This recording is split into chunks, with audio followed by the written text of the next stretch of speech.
अस्सलाम वालेकुम, सितारों के सफ़र पर खुश आमदीद। आज की वीडियो में हम बात करेंगे कि आपका आने वाला हफ़्ता कैसा रहेगा। यानी 22 जून से लेकर 30 जून तक के लिए आपका ये हफ़्ता, आखिरी हफ़्ता जून का कैसा रहेगा।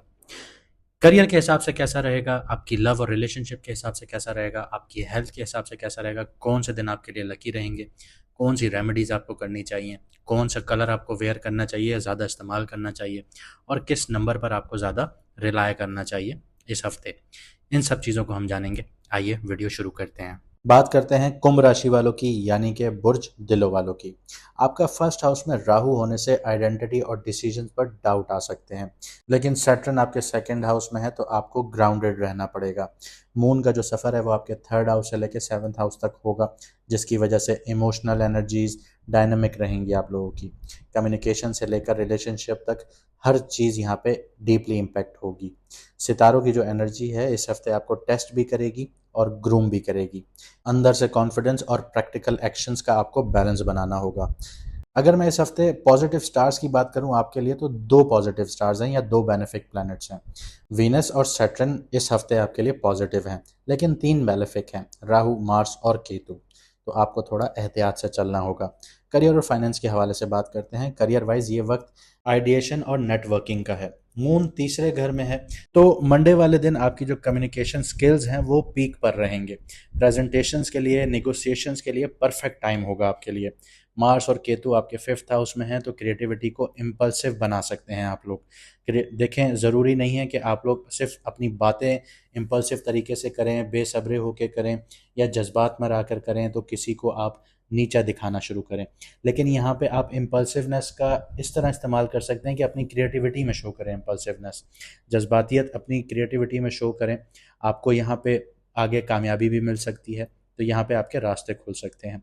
फाइनेंशियल इन्वेस्टमेंट या स्पेकुलेशन वेंचर से आपको बच के रहना होगा, ये आपके लिए बेहतर होगा।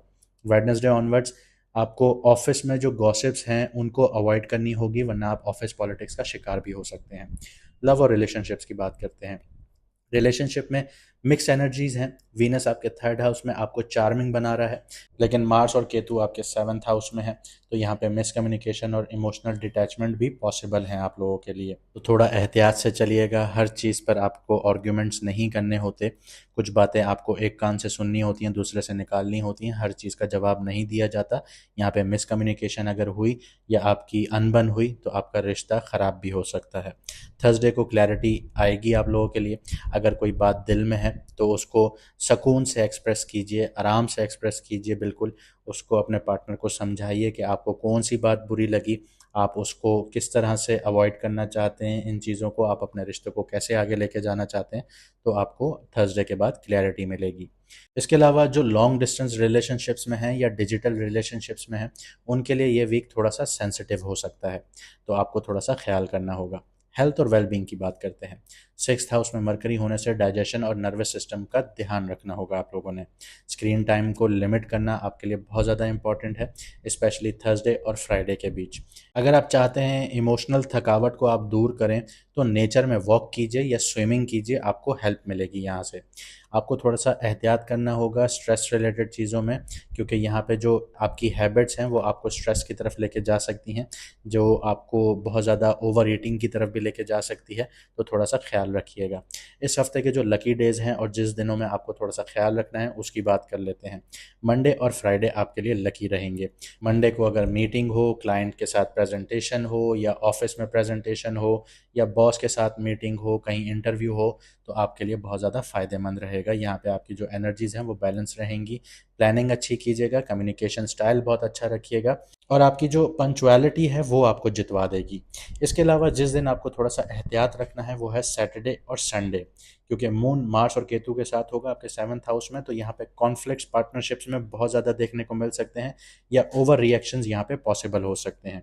अब देख लेते हैं रेमेडीज़।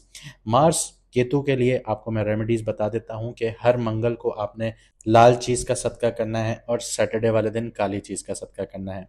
माइंड को बैलेंस में रखने के लिए शुगरी चीज़ें आपको अवॉइड करनी है, जो चीनी से बनी हुई चीज़ें होती हैं उनको अवॉइड करें, स्पेशली वेडनेसडे वाले दिन। तो आपको क्लैरिटी भी नज़र आएगी, आपको सुकून भी मिलेगा और आपकी बॉडी भी ट्रांसफॉर्म होना शुरू हो जाएगी। कोई भी मीठी चीज़ है उसको कुछ अरसे के लिए अवॉइड कर दीजिए, 15-20 दिन आप अवॉइड करें, आपको आपकी बॉडी में भी इम्पैक्ट नज़र आएगा और आपका माइंड भी जो है वो बैलेंस होना शुरू हो जाएगा। लकी कलर की बात करते हैं तो स्काई ब्लू आपके लिए लकी रहेगा। सैटर्न को रिप्रेजेंट करता है जो विजडम देता है, स्टेबल विजडम देता है, और राहु की जो एक्सपेंशन वाली एनर्जी है उसको भी प्रमोट करता है। लकी नंबर की बात करूं तो 4 नंबर में डीलिंग कीजिए, राहु सैटर्न का कॉम्बो है तो यहाँ पे आपके लिए फायदा रहेगा। तो ये था इस हफ्ते का सितारों का सफर। उम्मीद करता हूँ आपको वीडियो पसंद आई होगी। वीडियो को लाइक शेयर सब्सक्राइब जरूर कीजिएगा। मुझे दीजिए इजाजत, मिलते हैं अगली वीडियो में सितारों के सफर पर।